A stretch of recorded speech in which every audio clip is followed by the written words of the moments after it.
IAS institute నిర్వహిస్తున్న all India scholarship exam pass అవ్వండి. 2 years ఫీజులో 50% మాత్రమే పే చేయండి. స్నేహితుడి పెళ్లి కోసం వారంతా ఎంతో సంతోషంగా వచ్చారు. పెళ్లి పందిరిపై సందడి కూడా చేస్తున్నారు. వెరైటీ గిఫ్ట్లు తెచ్చి పెళ్లి కొడుకుతో ఓపెన్ చేయిస్తున్నారు. అందరి ముఖాలు నవ్వుతో కనిపించాయి. ఇంతలోనే ఓ యువకుడు స్టేజ్ పైన కుప్పకూలిపోయాడు. కాసేపటికే చనిపోయాడు. ఇంతకీ అసలు ఏం జరిగింది?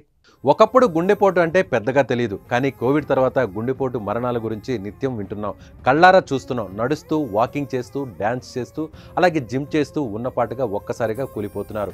వయస్సు, ఆరోగ్యంతో సంబంధం లేదు. చిన్న పిల్లాడి గుండె నుంచి యువకులు, మధ్య వయస్కులు, వృద్ధుల గుండె చప్పుడు ఆగిపోతుంది. క్షణాల్లో ప్రాణాలు కూడా పోతున్నాయి. తాజాగా పెళ్లి పందిరిలో యువకుడి మరణానికి కూడా గుండెపోటే కారణంగా తెలుస్తోంది. కర్నూలు జిల్లా కృష్ణగిరి మండలం పెనుమడ గ్రామం వివాహ వేడుకలో జరిగింది ఈ విషాదం. ఒక్కసారి మీరు స్క్రీన్ పై కనిపిస్తున్న ఈ దృశ్యాలను చూడొచ్చు. గిఫ్ట్ గా ఇస్తున్న సమయంలో డోన్ కు చెందిన వంశీకృష్ణ గుండెపోటు గురై పడిపోతున్న విజువల్స్ మనకి క్లియర్ గా కనిపిస్తున్నాయి. స్టేజ్ ఎక్కిన కాసేపటి వరకు బాగానే ఉన్నాడు. అతడి ముఖంలో నవ్వును కూడా మీరు చూడొచ్చు.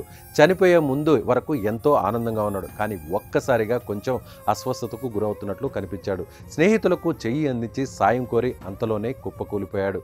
వెంటనే వంశీని డోన్ ప్రభుత్వ హాస్పిటల్కి తరలించగా అప్పటికే మృతి చెందినట్లు వైద్యులు ప్రకటించారు. అమెజాన్ లో పనిచేస్తున్న వంశీకి కేవలం 25 ఏళ్లు మాత్రమే. అలా పెళ్లికి వచ్చి ఇలా మరణించడం ప్రతి ఒక్కరిని కలిచివేస్తుంది. చేతికి అందొచ్చి కుటుంబానికి అండగా ఉంటున్న వంశీ మరణం వారింట తీవ్ర శోకాన్ని నింపింది.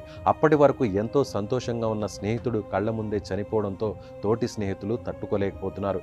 ఎప్పుడు వస్తుందో, ఎలా వస్తుందో, ఎవరికి వస్తుందో అసలు ఊహలకు కూడా అందడం లేదు. చిటికలో వచ్చి చిట్టె గుండె ఆగిపోయి విలువైన ప్రాణాలు పోతున్నాయి. ఇలా సడన్ డెత్లు తీవ్ర ఆందోళనకు గురి చేస్తున్నాయి.